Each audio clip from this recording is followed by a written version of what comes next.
같이 기도하시겠습니다.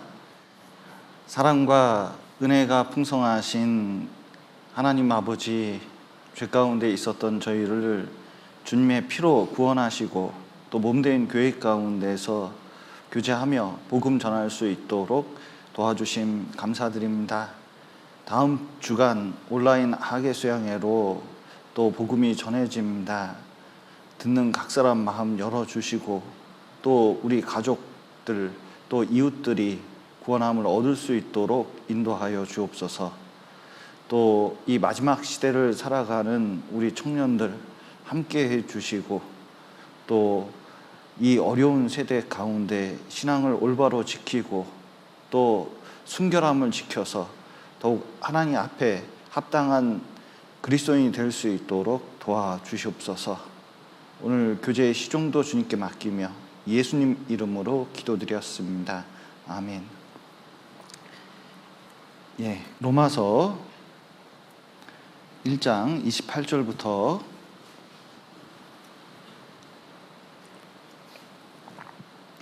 로마서 1장 28절부터 32절까지 1장 28절부터 32절까지 천천히 제가 읽어드리겠습니다. 또한 저희가 마음에 하나님 두기를 싫어하매 하나님께서 저희를 그 상실한 마음대로 내어버려 두사 합당치 못한 일을 하게 하셨으니 곧 모든 불의, 추악, 탐욕, 악의가 가득한 자요 시기, 살인, 분쟁, 사기, 악독이 가득한 자요 수군수군하는 자요 비방하는 자요 하나님의 미워하시는 자요 능욕하는 자요 교만한 자요 자랑하는 자요 악을 도모하는 자요 부모를 거역하는 자요 우매한 자요 배악한 자요 무정한 자요 무자비한 자라. 저희가 이 같은 일을 행하는 자는 사형에 해당하다고 하나님의 정하심을 알고도 자기들만 행할 뿐 아니라 또한 그 일을 행하는 자를 옳다 하느니라. 그 로마서를 주모임 때 말씀을 드리고 있는데 저번에 이제 녹화가 안 돼서 오늘은 그 로마서 1장 28절에서 32절까지의 내용을 좀 말씀을 드리도록 하겠습니다. 이 죄의 가장 큰 특징 중에 하나는 먼저는 하나님 존재를 인정하지 않습니다. 그러니까 하나님께서 살아계시고 또 역사를 주관하고 계시다는 것, 또 하나님이 계셔서 죄를 미워한다는 그 자체를 아예 부인하는 성격이 있거든요. 그래서 로마서 1장에서는 이방인들의 죄를 다루면서 이방인들의 이 모든 죄가 나오는 근본이 어디 있느냐? 마음속에 하나님 두기를 싫어하기 때문에 그렇습니다. 그래서 우리가 이제 전도를 하다 보면 그들의 삶 속에 하나님 자체가 없어요. 그리고 이제 적극적으로 하나님을 부인하는 사람들은 학문에서 그리고 여러 가지 그 일 속에서 하나님을 모두 제외시킵니다. 과학도 보면 육하 원칙 중에서 딱 하나만 뺐죠. 언제 어디서 누가 무엇을 어떻게 이제 육하 원칙 있잖아요. 근데 그 중에서 딱 하나만 뺐어요. 누가? 그러니까 이 모든 그 과학적 내용이 있는데 그것을 설명하려면 누가라는 것을 딱 집어넣으면 해결이 되는 것들이 많이 있거든요. 하나님 존재를 설명하는 것도 많이 있음에도 불구하고 그 생각 속에서 마음에서 하나님을 빼버립니다. 그것은 당연해요. 왜냐하면 죄인된 우리가 거룩하신 하나님을 자꾸 이렇게 꺼리는 마음이 있기 때문에 그렇습니다. 도둑은 경찰을 자연스럽게 피하고자 하는 마음이 있습니다. 그런 것처럼 이상하게 하나님을 부인하는 이 죄인들은 하나님을 가까이 두기 싫어하는 마음이 있죠. 그러나 계속 하나님 없다고 생각하고 만약에 행동을 하기 시작하면 수많은 죄가 나옵니다. 본인은 죄인지도 몰라요. 예를 들어서 전 광훈 목사가 정부 방역이 음모라고, 실제로는 코로나 같은 게 없는데 음모라고 하면서 뭐냐면 대면 예배도 하고 마음대로 방역 수칙을 어기고 다닙니다. 그리고 오히려 잡으러 그걸 말리고 있는 사람한테 침을 튀튀튀 뱉고, 그러면 본인은 정부가 없는 것처럼 행동을 하고 있거든요. 그러니까 정부에서 하지 말라는 것을 해요. 그거 뭐죠? 그게 죄예요. 근데 본인은 죄가 아니래. 그러니까 죄인들의 특징이 이렇게 나타나게 되어 있습니다. 그래서 이제 하나님 없는 사람들, 이방인들의 두드러진 그 사회 현상, 그리고 삶 속에 나타나는 일 중에 하나가, 두드러지게 나타나는 것 중에 하나가 로마서에서는 1번이 우상숭배입니다. 이 하나님의 빈자리를 채울, 이 빈 사람 마음은 항상 의존성이 있습니다. 혼자 뭐 자기 힘으로 잘 살아갈 것 같지만 뭔가 반드시 의지하게 돼 있어요. 그러니까 하나님이 빠진 그 공간에 다른 것으로 빠르게 대체합니다. 진공 상태 아시나요? 주사기를 가지고 앞을 막은 다음에 쫙 빼보셔요. 그러면은 진공이 얼마나 힘이 센지 알 수 있을까요? 그 뭐죠? 보온병 같은 게 옛날에 유리로 됐거든요. 그 탁 깨져보면 빵 소리 납니다. 왜 빵 소리 나는지 아세요? 안에 있는 공기가 터져나간 게 아니라 그 속에 공기가 들어가려고 빵 소리가 나요. 진공 상태가 되면은 바로 다른 것들이 들어오게 돼 있어요. 구원받은 그리스도인 삶 속에서도 하나님이 비어 있잖아요. 하나님이 점점 삶 속에 빠지잖아요. 그러면은 아무것도 안 하는 게 아니에요. 다른 게 빠르게 들어오게 돼 있어요. 수많은 미디어가 여기에 들어올 수도 있고, 그리고 돈이 여기에 들어올 수도 있고, 그리고 그 세상에 대한 사랑이 이쪽에 들어오기도 하고, 주식, 자식, 건강 등등 온갖 것이 여기 딱 들어오게 돼 있어요. 우상숭배가 다른 게 아닙니다. 탐심은 우상숭배니라, 이렇게 말씀하시죠. 탐심이 곧 우상숭배입니다. 거꾸로 말하면 뭐냐면, 자기가 그것을 목적에 두고 진짜 큰 가치를 두면서 그것을 꼭 얻어야 된다고 생각하고 삶의 가치를 거기에 두고 매진하는 그 모습, 그게 우상숭배예요. 옛날에는 형태를 가지고 했지만 지금은 형태는 없지만 사람들이 하나님 떠나서 하나님 멀리 두고 딴 것을 끊임없이 추구하는 그 자세가 우상숭배라고 할 수가 있습니다. 또 하나님 떠난 사람들의 가장 큰 특징이 동성애거든요. 그러니까 성적인 타락이 반드시 오게 되어 있습니다. 미국도 옛날에 십계명을 학교에서 가르쳤거든요. 그래서 우리나라 국민교육 헌장처럼 이 학교 벽면에 십계명이 딱 붙어 있어요. 그러니까 도둑질 하지 마라, 간음하지 마라, 살인하지 마라, 이런 이제 계명들이 어렸을 때부터 마음에 딱 있기 때문에 이 성적인 타락을 딱 막을 수 있었거든요. 그런데 어느 날 케네디 대통령 때, 이 케네디 대통령이 굉장히 유명한 대통령이지만 정말 잘못한 것 중에 하나가 기독교를 학교에서 몰아냈습니다. 미국은 기독교의 나라인데 그것을 몰아냈어요. 그래서 십계명도 없애고 성경교육도 다 없애버렸습니다. 그 다음부터 TV부터 시작해서 온갖 프로그램이, 성적인 프로그램이 만연하면서 갑자기 미국이 타락의 길로 간 거예요. 순식간에 젊은 세대부터 시작해서요, 점점 희한한 일이 많이 일어납니다. 그래서 이 시대는 어떤 시대보다 성적인 타락이 있는 시대라고 할 수가 있어요. 왜냐하면 성전환은 이전 시대에 없었던 일이거든요. 성전환이 어디 있어요? 어떻게 성전환을 할 수가 있습니까? 그리고 동성애가 점점 합법화되고 있고, 유전자 조작을 하려고 그러고, 어린아이에게 성범죄를 저지르는 일이 이 시대에 얼마나 많아져요. 간통법이 폐지됐습니다. 그러니까 이게 점점 사회가 죄가 많아질수록, 하나님이 없어질수록 나타나는 것들이 이 성적인 문제가 얼마나 많이 발생하는지, 이것이 점점 가정 안에 들어오고 순리를 영리로 사용해요. 하나님이 정해주신 법칙이 있는데 이걸 완전히 뒤집어 버려가지고 어느 게 옳은 건지도 알지도 못해요. 여러분, 우리가 얼마나 코로나 때문에 고통을 받고 있습니까? 코로나 바이러스 때문에 그렇거든요. HIV 그 바이러스는 코로나 바이러스하고 형태가 그렇게 다르지 않아요. 그러면 코로나 환자는 격리시키잖아요. 그리고 보호하려고 그러잖아요. 그런데 성소수자라고 그래가지고 남성 동성애자들이 수많은 성관계를 통해서 이 바이러스를 퍼뜨리고 그리고 평생 그 고통을 받아야 되는 사람이 얼마나 많은지 몰라요. 심지어 수혈을 통해서 고통을 받는 사람도 얼마나 많습니까? 이거 막지 못하면 어느 순간에는 인계점을 넘어가는 경우도 많아요. 그런데 그거는 아무 문제가 안 된대요. 인권에 관한 문제를, 보건의 문제를 인권의 문제로 변질시키는 거예요.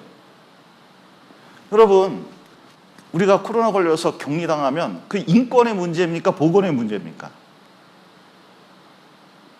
인권을 왜 보호 안 해주냐? 난 무조건 나갈 거야. 그럴 수가 없는 문제잖아요.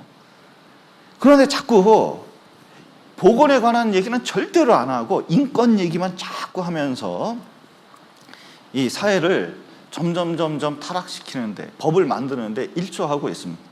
그러나 성적인 타락 때문에 하나님께서는 이에 대해서 반드시 보응을 하셔요. 반드시 보응이 있습니다. 소돔과 고모라가 망했어요. 로마 시대 때 성적인 타락이 있었는데 로마가 망했을 뿐만 아니라 이 성적인 타락의 대표적인 도시 이 폼페이가 화산 폭발로 인해서, 화산 폭발할 때 참 희한해요. 한번 화산이 터지면 터질 수 있는 방향이 여러 군데 있잖아요. 360도가 있지 않습니까? 그런데 폼페이가 있는 쪽으로 그대로 아주 위치도 정확하게 팍 터져서 모든 도시 사람들을 죽게 만들었어요.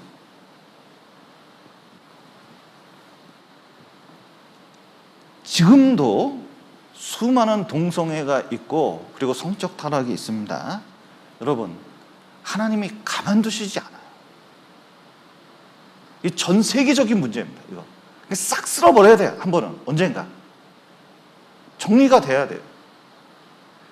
그렇기 때문에 이제 우리가 이 마지막 시대를 살아가고 있다는 것을 진짜 사회적인 현상을 보면 명확하게 알 수가 있습니다.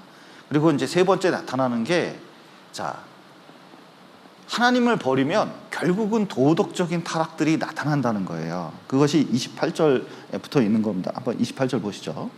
또한 저희가 마음에 하나님 두기를 싫어하며 하나님께서 저희를 그 상실한 마음대로 내어버려 두사 합당치 못한 일을 하게 하셨으니.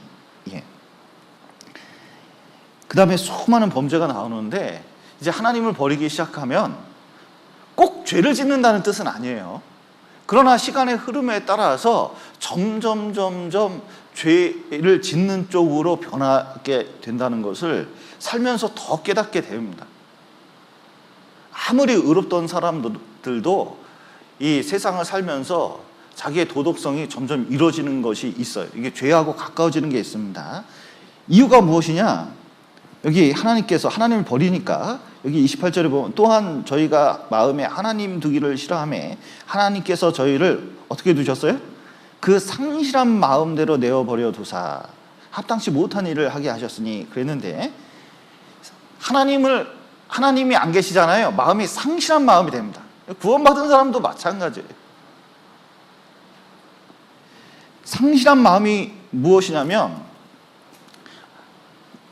이 하나님이 도덕적인 선을 세워놨거든요. 경계선이 있습니다. 뚝이 있어요. 근데 그게 무너진 것과 똑같아요. 성벽이 무너진 것과 똑같아요. 분명히 아닌데 뚝이 딱 무너지면 쉽게 그 죄를 짓는 겁니다. 그래서 옳고 그름이 무엇인지 몰라. 이게 옳은지 저게 옳은지 하나님 말씀으로도 분별이 되지가 않아요. 그러면 유혹이 오는 순간이 딱 오잖아요. 바로 죄를 저질러 버려요. 여기 어떤 사람이 있었습니다. 이 더러운 귀신 하나가 이제 갈 곳을 찾지 못해서 어떤 사람을 딱 갔더니, 야, 분명히 이 사람 집에 견딜 수가 없었는데 나갔다가 들어오니까 완전히 소재되고 정리가 돼 있어요. 그래서 7 귀신을 다 데리고 와서 나중 형편이 전보다 더욱 심하게 됐다. 악한 세대가 이렇게 될 거라고 말씀을 하시는데, 여러분, 어떤 사람이 그 최근에 이제 상담한 청년 중에 하나는 이 안티 기독교의 어떤 질문들의 머릿속에 탁 들어가지고 인터넷 잘못 보는 바람에 머릿속에 탁 들어간 거예요. 내가 보기엔 별 질문도 아니에요. 그리고 찾으려고 하면 얼마든지 찾을 수가 있어요. 분명히 근본적인 마음은 하나님을 배반하는 마음이 있습니다. 그래서 자기는 하나님 믿었다가 지금은 안 믿는데 무신론자라고 아주 대놓고 얘기해요.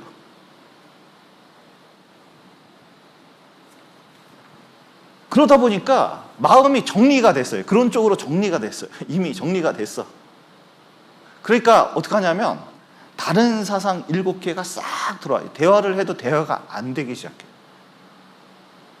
정상적인 대화가 어려운 경우가 많이 있습니다. 그리고 성경을 말씀을 해주면 피식피식 웃기나 하고, 안티 기독교의 대표적인 그 논증 방법이 조롱이거든요. 그러니까 기독교를 조롱해요. 그리고 피식피식 웃어요. 그리고 자기가 대단한 존재처럼 나타납니다. 그리스도인이 절대 당황할 필요가 없어요. 거기에는 굉장히 문제가 많거든요.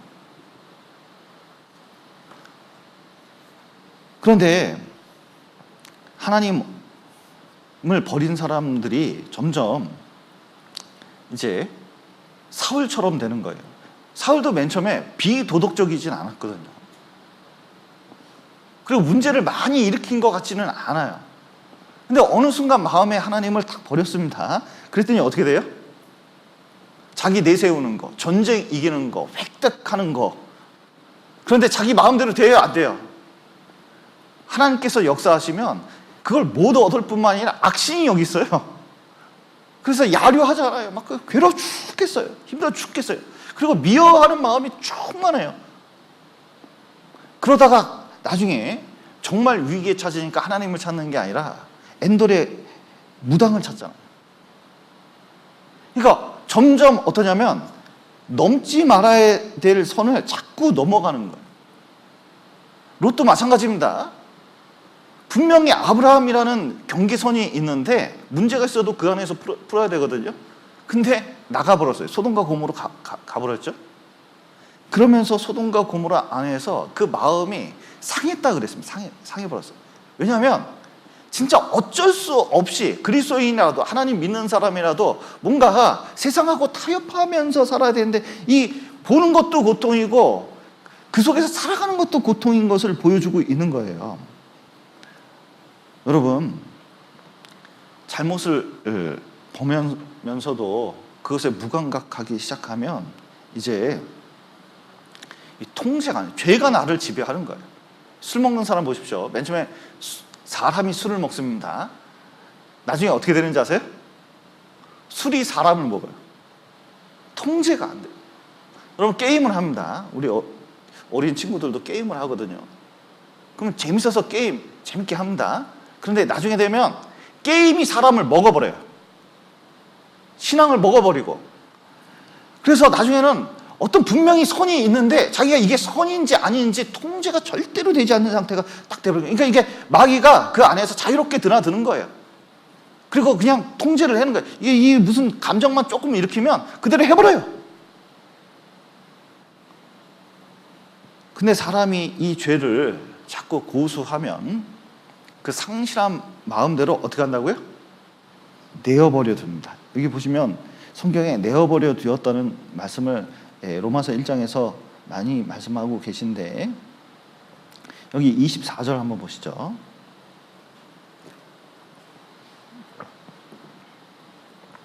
그러므로 하나님께서 저희를 마음의 정욕대로 더러움에 어떻게 하셨다고요? 내어버려 두사. 또 26절에 보면 이를 인하여 하나님께서 저희를 부끄러운 욕심에 내어버려 두셨으니. 자, 28절에도 또한 저희가 마음에 하나님 두기를 싫어하며 하나님께서 저희를 그 상실한 마음대로 내어버려 두사. 여기 보면 내어버려 두셨다는 말씀을 3번이나 이제 말씀하고 계십니다. 내어버려 뒀다는 것은 한계치를 넘어갔다는 뜻이에요. 하나님께서는 이 세상 사람들을 어떻게든 구원하려고 노력을 하십니다. 자, 하나님께서는 이 세상에 있는 모든 사람을 평생 동안 구원의 길로 인도하려고 노력하실까요? 계속 끌어당길까요? 끌어당깁니다. 하나님은 아셔요. 이 사람이 구원받기 위해서는 어떻게 해야 되는지 그거 잘 알고 계시거든요. 그러니까 최선의 노력을 다 하셔요. 근데 어떤 사람은 구원받고 어떤 사람은 구원받지 못해요. 왜 그럴까요? 그 인도의 손길을 어떤 사람은 거절합니다. 계속 거절합니다. 그리고 어느 날은 결심을 해. 절대로 그쪽으로는 눈도 돌리지 않겠다고 평생 결심해요. 그러니까 하나님께서 수많은 고난을 주고 또 선물도 주고 유도를 하고 별의별 방법을 써도 안 된다고 딱 결심한 사람들이에요. 출애굽기에 바로와 같은 사람이에요. 가룟 유다 같은 사람입니다. 그러니까 어느 한계를 딱 지나면 더 이상 손쓸 수 없는 상태가 돼버려요. 발람이 그랬죠. 발락이 와서 부탁을 했어요. 이스라엘 좀 저주 좀 해달라고. 선물을 주겠다고 이렇게 얘기해요. 그랬더니 발람이 큰일 났어요. 야, 이거 괜찮은데 이거 하나님께 물어볼게요. 그러면서 기도한다. 하나님, 이스라엘 저주해달라는데 어떡할까요? 하나님 뭐라 하십니까? 야, 내가 하는 말만 하고 절대로 저주하지 말라고 했거든요. 힘들다. 내가 어제 기도해봤는데 안 된다네요. 그러니까 발람이 어떻게 해요? 막 이제 직분부터 시작해가지고요, 온갖 선물을 그냥 엄청나게 늘려서 한 번에 그냥 저주해달라고 막 간청을 합니다. 그런데 발람이 보니까요, 이거 도저히 이걸 물리칠 수가 없어요. 이거 너무너무 좋은 조건이에요. 끝내는 어떻게 해요? 낙이 타고 가가지고 어떻게 해서든 그냥 이제 해주려고 이제 가는데 어떻게 합니까? 하나님께서 하시는 말만 하라고 했는데 그래도 낙이 타고 가는 거예요. 왜 갈까요? 두 번이나 나타나셔서 하나님께서 말씀하시면 이 머릿속에 뭐가 있어요? 하나님 말씀하고 돈하고 이게 왔다 갔다 하는 거예요. 그런데 이놈의 나귀가 자꾸 벽 가는데 막 비비잖아요. 다리를. 얼마나 무서운지 몰라요. 여러분 말 타보셔요. 말을 타는데 말이 벽 쪽으로 가잖아요. 얼마나 무서운지 몰라요. 그게 비벼버려가지고 막 그러니까 막 화가 나가지고 막 되는 거야. 이놈의 시킨 놈 시킨. 근데 나귀가 어떡하냐? 말을 해. 왜 때리냐고. 자, 그러면 동물이 말을 하면 놀래야 돼요? 화를 내야 돼요? 놀라지도 않아요. 이놈 시끼야, 이게 가라는 데를 가지라니까. 지금 보라고. 천사가 지금 어떡하고 그냥 죽이려고 한다고. 깜짝 놀라서 보니까 자기 죽이려고 하네? 하는 말만 하라고. 딴 말 하면 죽는다, 그런 뜻이잖아요. 그래서 하나님이 말씀하신 대로 축복을 내렸습니다. 그런데도 그 정도 하면 정신을 차려야 되잖아요. 근데 발람이 하나님께서 뭘 싫어하는지 아셔요. 이스라엘을 어떻게 저주할 수 있는지 알아요. 그래가지고 죄를 짓게 여인들을 붙여가지고 싹 죄를 짓게 해가지고 이스라엘의 저주가 내리게 딱 만들어놨거든. 평생 이런 짓만 했어요, 발람이. 그러니까 하나님께 오질 않는 거예요. 그냥 죄를 고소하면 하나님께서 어떻게 하냐면 내어버려 두고 발람은 결국 죽게 됐습니다. 여러분, 이 출애굽기의 바로도 마찬가지예요. 하나님께서는 먼저 이 바로가 마음을 강팍해 했습니다. 근데 나중에 보면 하나님이 이 바로의 마음을 강팍해 했다. 그러니까 바로가 자신을 강팍해 하니까 나중에 어느 한계가 나니까 하나님이 강팍하게 했다는 말이 나와요. 이게 무슨 뜻이냐면 이 강팍하다는 단어가 두 개로 쓰이는데 이것은 강팍한 것을 내어버려 뒀다는 뜻입니다. 하나님께서. 그러니까 어느 정도 한계치를 넘어갔다는 뜻이에요.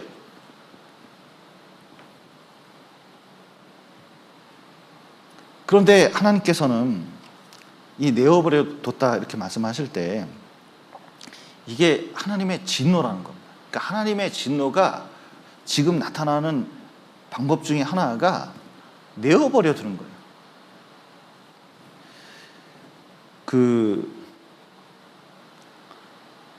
옆집에 있는 애에 도둑질을 했어요. 그런데 내가 걔 혼냅니까? 안 혼냅니까? 걔가 무슨 나쁜 짓을 했어요. 그걸 봤어요. 그럼 나는 혼냅니까? 상관합니까? 상관 안 합니까? 별로 상관 안 해요. 부모면 상관합니까? 안 합니까?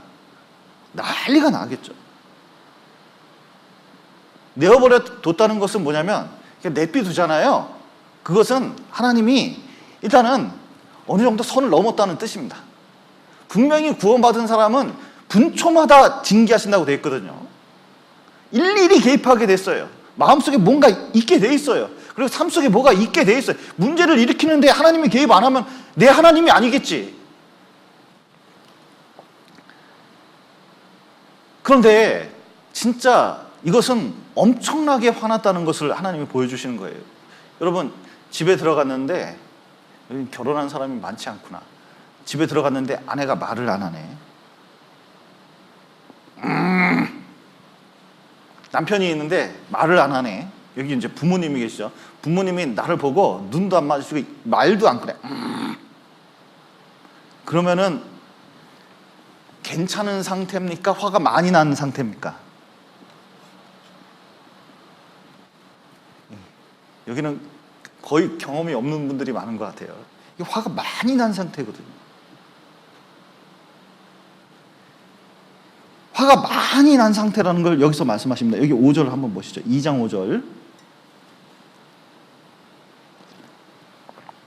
다만 내 고집과 회개치 아니한 마음을 따라 진노의 날, 곧 하나님의 의로우신 판단이 나타나는 그날에 이 말 진노를 내게 어떻게 하신다고요? 쌓는도다. 이 징계를 쌓는 거예요. 여러분, 뚝방이 있는데 뚝방에서 물이 점점 쌓여요. 중국 댐이 있는데 세계에서 최대 큰 댐이 있더라고요. 근데 홍수가 나니까 자꾸 그 댐을 보여주는데 댐이 일자로 있다가 휘었어. 점점 조금씩 휘어져요. 무슨 뜻이죠? 그 터지면 난리 나거든요. 그런데 터질 것 같으니까 위를 조금 터놨어요. 이 방출을 하는 거예요. 밑에가 홍수가 나서 난리가 아니에요. 근데 완전히 쌓아가지고 터지잖아요. 이거는 뭐 상상할 수 없는 고통이 따릅니다. 그랜드 캐년 제가 연구하면서 깜짝 놀란 게 한반도보다 더 큰 호수가 그랜드 캐년 위쪽에 2개나 있었어요. 근데 그게 자연 방제처럼 댐처럼 막고 있었는데 그게 흙탕물이에요. 홍수가 나면서 흙탕물이 되니까 빵! 한꺼번에 터져가지고 어떻게 보면 그랜드 캐년이 된 거예요.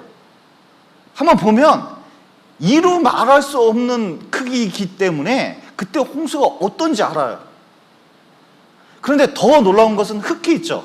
유럽의 지중해 있잖아요. 거기 보면 지도를 보면 약 2개가 댐 비슷하게 있었던 게 있어요. 그런데 홍수가 나서 터져버리니까요. 하나는 바다가 돼 지중해가 돼버리고 하나는 흑해가 돼버렸어요. 진노가 쌓이면 완전히 멸절할 정도로 이 멸망을 시켜버리는 겁니다. 쌓아두시는 거예요. 하나님의 진노가 내버려 두는 것은 쌓아두는 겁니다. 인고설이라는 유명한 무신론자가 있었는데 지금도 이런 사람들 많습니다. 근데 강의 내용이 이거예요. 가장 중요한 게 내가 하나님이 있다면 하나님 욕을 5분 동안 진하게 해보겠다. 그런데 그 사이에 하나님이 나를 심판하지 않으면 하나님이 없다고 주장을 하는 거예요. 하나님이 있으면 나 징계해보라는 거예요. 그리고 여기다 알람시계를 딱 맞춰놓고 5분 동안 직설적으로 하나님께 막 욕을 진하게 합니다. 그 다음에 5분이 딱 그러면 알람시계가 딱 울려요. 그러면서 딱 들면서 여기 하나님이 없다는 증거가 여기 있습니다. 막 이러는 거예요. 그런데 크리스찬 하나가 손을 들고 얘기했습니다. 지금도 유럽에서는 이게 질의응답을 하거든요. 여러분, 인고설, 당신은 오해하고 있다고. 당신은 하나님이 없다는 걸 증명한 것이 아니라 하나님이 당신을 내어버린 것을 증명한 거라고. 나는 구원받고 신앙생활을 하면서 하나님을 거스를 때마다 징계가 있었고 하나님의 개입이 있었는데 그것은 나를 버려둘 수 없기 때문에 하나님 자녀이기 때문에 두신 것이 그렇게 하신 거고, 당신은 하나님과 전혀 상관없는 사람, 내어버려 둔 사람이기 때문에 뭘 해도 상관하지 않는 거라고. 여러분, 구원받은 사람도 마찬가지예요. 포도나무에 가지가 붙어 있습니다. 근데 가지가 잘렸어요. 그럼 어떻게 돼요? 밖에서 불살라 버린다고 돼 있잖아요. 지옥 간다는 뜻은 아니에요. 그렇지만 아무 쓸모없는, 아무 열매 없는, 이 세상에서 고통받는 존재로 된다는 것을 보여주고 계시는 겁니다. 그리고 또 하나님께서 내어버려 두시는 이유가 있어요. 이 죄인들을, 그 이방인들을 이렇게 놔두는 이유가 있습니다. 왜냐하면 구원받게 하기 위해서 그런 거예요. 죄를 많이 짓는 게 중요한 게 아니라, 그 일일이 개입해가지고 손을 보는 게 중요한 게 아니라 어떻게 해서든 구원받게 해야 되거든요. 돌아온 탕자 사건을 잘 알고 있습니다. 이 탕자가 허랑방탕했다고 되어 있어요. 그러니까 허랑방탕 속에 얼마나 많은 죄를 졌겠습니까? 돈도 많이 썼고 방탕하게 사는 사람이 있었어요. 그리고 완전히 이제 핍절해져가지고 아무것도 남지 않게 됐어요. 그때서야 누구 생각하면 아버지를 생각했거든요. 이게 한번 탁 냅둬버리면요, 자, 세상이 좋은 것 같잖아요. 여러분, 좀 세상이 좋은 것 같죠? 그런데 막상 그 안에 딱 들어가 보면요, 첫 번째 돈 잃을 기회가 많아요. 점점 돈이 없어져요. 희한하게 뭔가 버는 것 같은데 쉽게 없어져요. 점점 없어져요. 또 죄를 많이 지면 질수록 어떻게 하면 맨 처음에는 아주 기쁘고 즐거운 것 같지만 나중에 보면요, 죄가 자기를 점령하고 있고, 그거 막 이제 이게 죄 지면서 사는 게 고통인 걸 이제 그제서야 알아. 그래, 병도 걸려요. 점점 세상에서도 쓸모없는 인간이 된다는 걸 그제서야 깨닫거든요. 그리고 어떻게 하면, 아하, 이게 구원이라는 게 이렇게 중요한 거구나. 그때서야 딱 깨닫게 돼. 그리고 복음 딱 들으면요, 완전히 돌이키는 수가 있거든요. 하나님께서는 지금 심판이 지연되고 있는 것은 오래 참고 기다리셔서 한 사람이도 구원받게 해주시려고 내어버려 두는 거예요. 무능력해서 그런 게 아닙니다. 그리고 하나님 재림하신 다음에 반드시 심판대에서 반드시 이 문제를 정리할 거예요. 그런데 하나님 떠난 그 하나님께서 내어버리던 사람들의 이 죄악들의 목록이 여기 21가지가 나타나 있습니다. 로마서 1장에 보시면 29절 보죠. 곧 모든 불의, 추악, 탐욕, 악의가 가득한 자요, 시기, 살인, 분쟁, 사기, 악독이 가득한 자요, 수군수군하는 자요, 비방하는 자요, 하나님의 미워하시는 자요, 능욕한 자요, 교만한 자요, 자랑하는 자요, 악을 도모하는 자요, 부모를 거역하는 자요, 우매한 자요, 배약하는 자요, 무정한 자요, 무자비한 자라 하면서 여기 수많은 죄가 나타나거든요. 먼저 불의, 추악, 탐욕, 악의가 가득한 자요, 이렇게 이제 말씀하셨는데,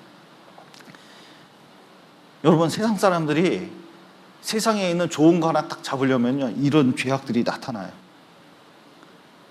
최근에 재판을 받은 전두환 씨 보십시오. 전두환 씨가 어느 날 여기 불의가 뭐냐면, 내가 한번 세상을 엎어봐서 내가 대통령이 되겠어. 이거 합법입니까? 불의합니까? 구테타는 불의한 거거든요. 그 의을, 그런 목적을 딱 둬요. 추악. 세상에 그것에 반발하는 사람이 있죠. 사람을 아무 죄 없는데 막 죽여요. 죽일 때 보면 상상을 초월하는 방법으로 합니다. 그런데 그걸 즐겨요. 사람을 때려 죽이면서도 그걸 희죽희죽 웃고 있다니까요. 그리고 탐욕, 그거 잡고서요, 전두환 씨 맨 처음에 정권 잡은 다음에 한 일이 뭐예요? 노태우 대통령 정권 잡은 다음에 한 일이 뭔지 아셔요? 기업 총수를 다 불러가지고 돈 얼마씩 내라는 거예요. 안 낸다고 하니까 국제상사, 옛날에 그 프로스펙스라는 신발 있거든요. 그 회사를 본보기로 싹 망하게 했어. 안 들을 수가 없게. 왜냐면 자기 욕심을 딱 채우고 돈을 얻으려면. 비자금을 가지려면 그렇게 하는 거예요. 악의가 가득한 자예요. 악의가 가득하다는 게 뭐냐면 다른 사람을 해치고자 하는 의도가 가득해요. 그래서 반발하는 사람 다 잡아다가 어디요? 거기다 고문을 하고 막 그랬잖아요. 최순실 씨는 어떻습니까? 한 번 마음을 딱 잘못 모이니까요. 거기에 불의한 일, 추악한 일, 탐욕한 일, 악의가 있는 그런 일들이 얼마나 많아요. 그런데 이게 가득해요. 가득해요. 차고 넘치는 거예요. 또 여기 한번 보시죠. 또 넘치는 게 또 있습니다. 시기, 살인, 분쟁, 사기, 악독이 가득한 자.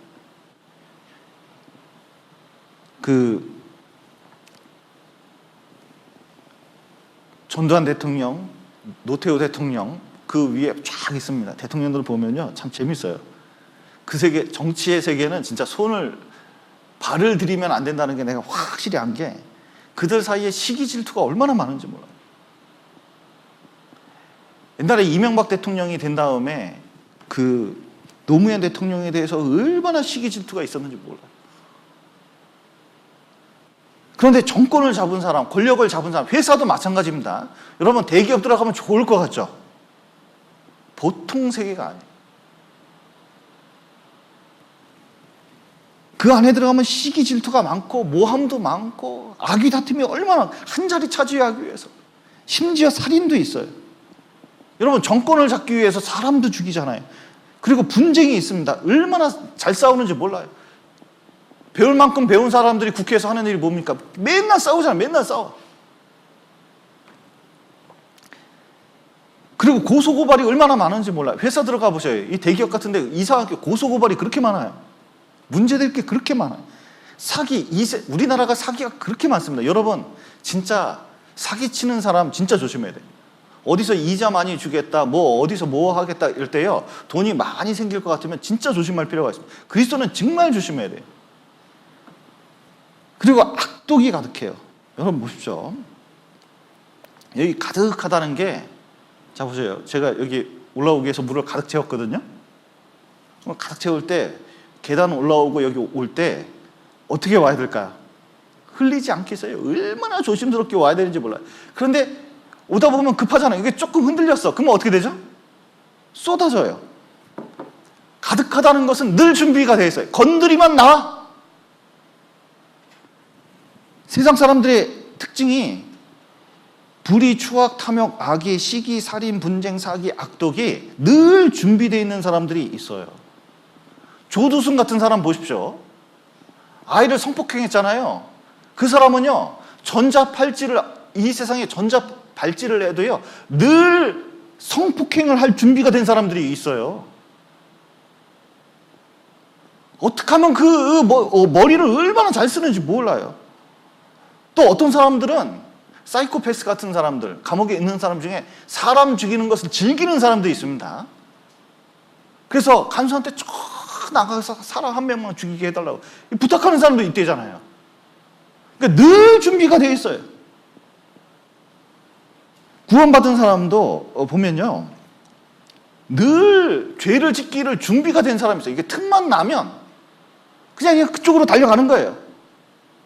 또 어떤 사람은 시기, 살인, 분쟁, 사기, 악독 이렇게 했는데 미운 마음이 늘 준비가 되어 있는 사람이 있어요. 그래서 별일도 아닌데 괜히 미워해. 화부터 낸다니까요.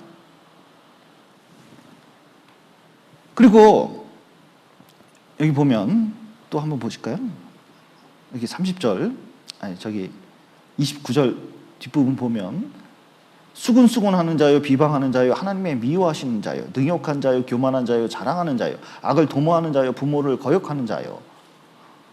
이렇게 말씀하셨는데 여기 보시면 주의할 것이 하나님의 미워하시는 자요 이렇게 되는데 하나님의 뜻을 불순종하면서 무시하는, 하나님을 미워하는 자라는 뜻입니다. 그러니까 수군수군하는 자요, 비방하는 자요, 하나님의 미워하시는 자요, 능욕한 자요, 교만한 자요, 자랑하는 자요, 악을 도모하는 자요, 부모를 거역하는 자요 이렇게 되는데 진짜 기독교 안티들 다 요 자세 갖고 있어요. 그러니까 공동체, 기독교 공동체, 교회를 무너뜨리려고 하는 사람들의 가장 큰 특징이 이런 자세를 가지고 있어요. 늘 시니컬해요. 그냥 무조건 비판을 해요. 그리고 모독을 해요. 그리고 어마어마해요.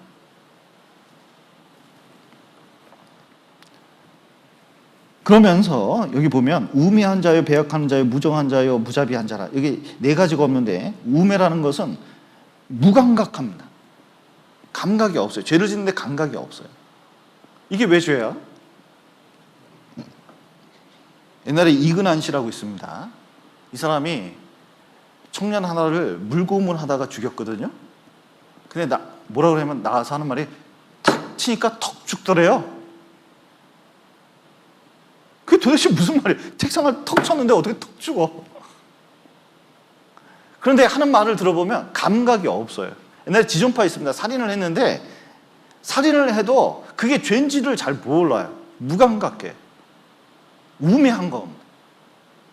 자기가 죄를 짓고 있는데 성적인 죄를 짓기도 하고 세상에서 무슨 죄를 짓고 말도 함부로 했는데 뭐 사람이 다 그렇게 사는 거지. 감각이 없어요. 옛날에 아우슈비츠에서 유대인을 그렇게 많이 죽인 사람들이 있거든요. 그런데 피를 흘려도 양동이 끌고 가는데 도대체 물보다 피를 아무렇지도 않게 날르면서 사람 죽이는 것을 고깃덩이보다 못하게 생각했잖아요. 그러다 어느 날 가다가 문득 보니까 다 사람이거든요. 미쳐버린 사건이 있었습니다. 근데 죄에 대신 감각이 없어요. 나발 같은 자예요. 그리고 배약하는 자, 그러니까 믿음을 저버리는 거죠. 그래서 스스로도 믿음을 저버려요. 여러분 청년 때 진짜 정말 잘해야 될 것 중에 약속을 잘 지키는 게 필요합니다. 칼이 목이 들어와도 시간 약속을 하면 지키는 습관이 좀 필요해요. 그리고 무슨 약속을 하잖아요. 내가 지키려고 노력하는 태도가 굉장히 필요해요. 앞으로 삶에 살아가는데 그게 얼마나 자기를 변화시킬지 몰라요. 그런데 세상은 약속 안 지켜도 괜찮은 걸로 생각을 하는 거예요. 아무렇지도 않게 생각해요. 그리고 무정해요. 뭐 애가 죽어도 세상에 저는 구미 사건 보면서 친딸을 죽였잖아요. 친딸을 집에다가 7일을 굶겨가지고 죽여서 나중에 이제 돌아와 보니까 죽었어. 신고했어요. 아니 DNA를 조사했는데 도대체 엄마가 아니네. 알고 보니까 할머니가 엄마예요? 도대체 이게 무슨 사건인지. 하여튼 추정하기는 할머니가 외도를 해가지고 애를 낳는데 딸이 애 낳는 시점하고 비슷해. 그래서 인큐베이터에서 바꿔가지고 그 진짜 얘기는 어떻게 했는지도 모르는 거예요, 지금.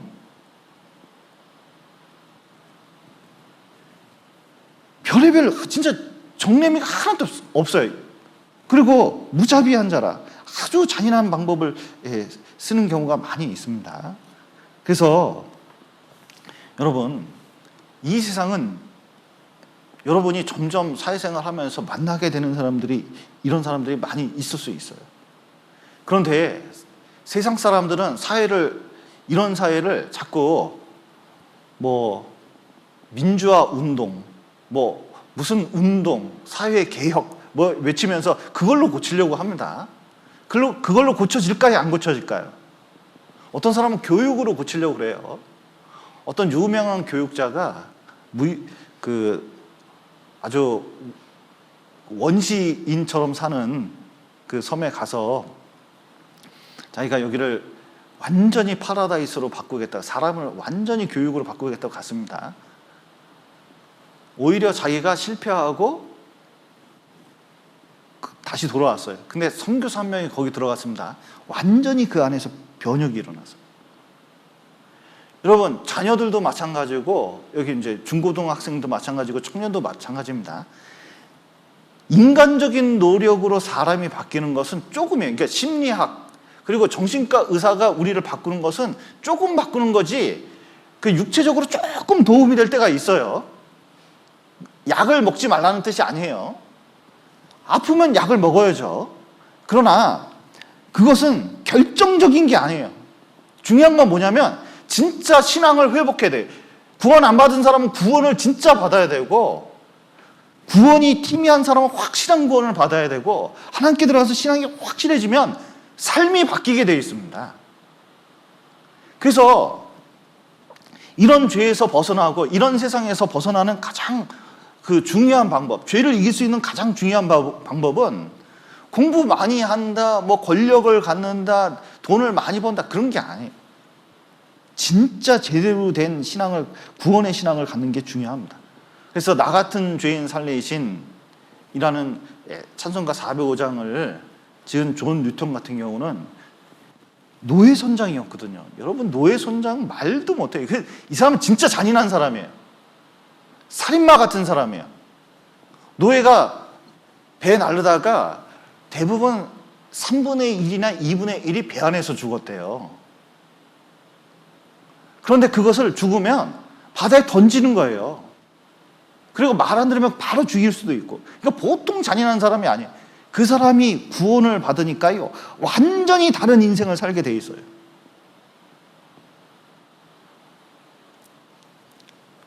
구원받지 않으면 죄를 죄로 보지 않고, 구원받으면 그래도 죄가 뭔지는 알게 돼 있어요.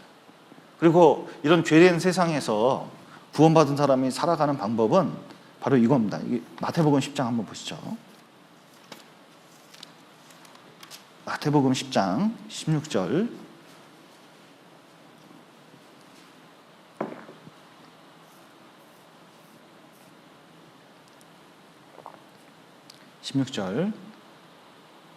보라, 내가 너희를 보냄이 양을 이리 가운데 보냄과 같도다. 그러므로 너희는 뱀같이 지혜롭고 비둘기같이 순결하라고 말씀하셨습니다.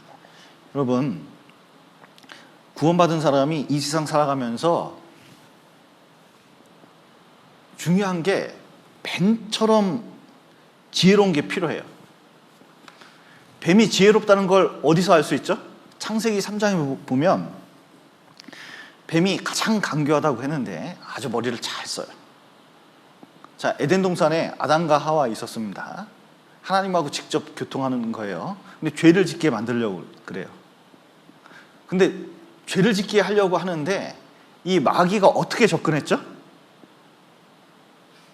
일단 뱀한테 들어갔어요. 뱀한테. 그러니까 직접적이에요, 간접적이에요? 간접적으로 탁 들어간 겁니다. 그러니까 일단 간접적으로 다가와요. 그리고 남자를 꼬실까요, 여자를 꼬실까요 결정할 때 누굴 먼저 꼬셨어요? 직접적으로 하나님 말씀을 안 들은 여자부터 딱 꼬신 거예요. 그리고 말을 할 때 얼마나, 그러니까 보면 충분히 관찰을 한 거죠. 충분히 관찰을 한 거예요.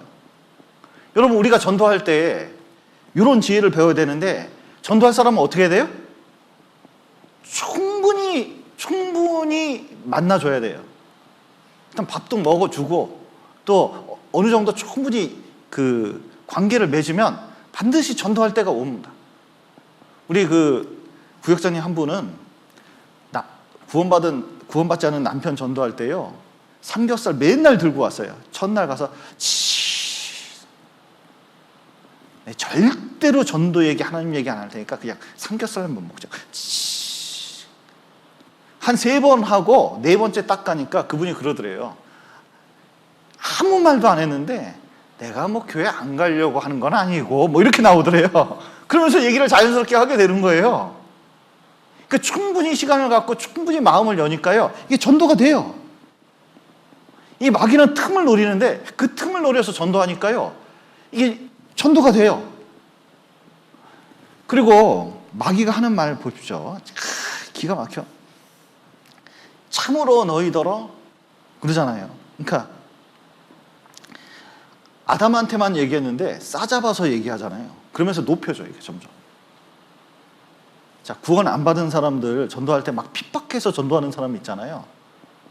너 구원 안 받아. 구원 안 받으면 죽어버려. 하면서 막 핍박을 하면서 전도하는 경우가 있습니다. 이 성공률이 낮아요. 근데 칭찬을 하면서 막 띄워주면서 하는 거예요. 그러면 어느 정도 결정적일 때 전도가 되는 경우가 있거든요. 그리고 돈을 써요. 가족 같은 경우는 돈을 써가지고 마음에 싹 산 다음에 나중에 전도하면요, 마음이 좋아지거든요. 맨 말로만 하면은 좋아할까요, 안 좋아할까요? 안 좋아하게 돼 있어요. 그러면서 점점 하하가 말이 죽을까 하노라 그랬잖아요.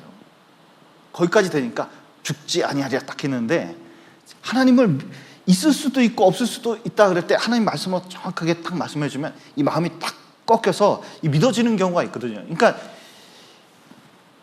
우리가 어떤 전도를 할 때 사단이 한 사람 무너뜨리기 위해서 그렇게 노력하는 것처럼 구원받은 사람도 진짜 지혜롭게 어떤 영혼을 전도할 수 있는 마음이 좀 필요합니다. 그리고 비둘기처럼 순결하라 그러는데, 여기 비둘기처럼 할 때 이 비둘기가 산비둘기 말하는 겁니다. 이게 비둘기가 종류가 많이 있어요. 근데 이 피종 같은 경우에는 이게 닭둘기 있죠, 닭둘기. 비둘기인데 닭처럼 이렇게 그리고 자기들끼리 하면서 좀 이렇게 약간 지저분하게 다니는 애들 있잖아요.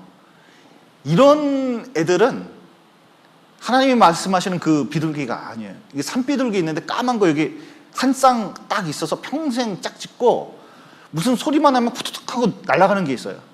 그리고 산에서 어떤 자기 영역을, 새끼가 딱 있으면요, 막 죽으라고 싸우면서 자기 영역을 지키는 그 비둘기 있거든요. 산비둘기 보신 적이 있나요?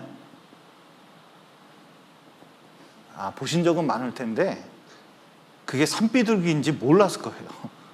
여기 가다가 전신주에 보면은 엄청 전선줄에 있거든요. 가끔 가다 저게 산비둘기구나 하는 것이 보면 알 거예요. 그런데 그것은 굉장히 깨끗해요. 구원받은 사람이 세상을 살아갈 때 죄에 대해서 싸워야 돼요. 특히 이 시대는 뭐가 필요하냐면, 이 마지막 시대에 다니엘이 했던 것처럼 이 시대는 정말 큰 물결로 죄를 짓게 만들려고 합니다. 근데 구원받은 사람은 어떻게 하냐면 그에 싸우는 마음이 필요해. 다니엘의 세 친구처럼. 그러지 않으면요, 죄가 쉽게 들어오게 돼 있어요. 그리고 아무리 이 죄를 많이 짓는 사람이더라도 구원을 받을 수 있을까요? 받지 못할까요? 이 세상 사람들 보면요, 너무 죄를 저렇게 짓기 때문에 도저히 구원받을 가능성이 없다고 우리는 착각할 수가 있습니다. 그런데 그것은 요나 같은 생각이에요. 요나는 니느웨 성 가서 전도하라고 했습니다. 제대로 가지도 않고 한마디만 하고 탁 나왔는데, 이 니느웨 성이 멸망하기 바라는 가지런 마음이 있었거든요. 근데 하나님이 뭐라고 말씀하세요? 멸망도 안 시킬 뿐만 아니라 그들이 회개하고 다 그러니까 요나가 얼마나 화가 나는지 몰라요. 그런데 여기 앞뒤 분별을 못하는 사람이 18만 5천이에요. 얼마나 많은 사람이 구원받을 사람이 있는지 몰라요. 고린도도 마찬가지입니다. 고린도가 얼마나 타락한 곳인지 몰라요. 그런데 여기 사도행전 18장 한번 보시죠.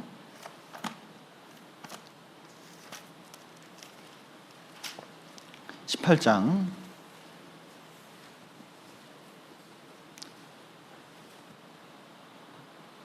10절,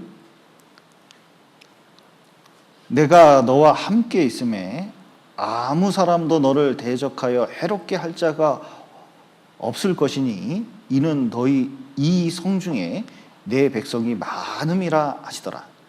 고린도 교회는요, 고린도라는 지역이 엄청 타락한 지역이에요. 진짜 입에 담지 못할, 그러니까 아주 타락한 여자, 그게 고린도 여자 이렇게 표현할 정도로 완전히 타락한 곳입니다.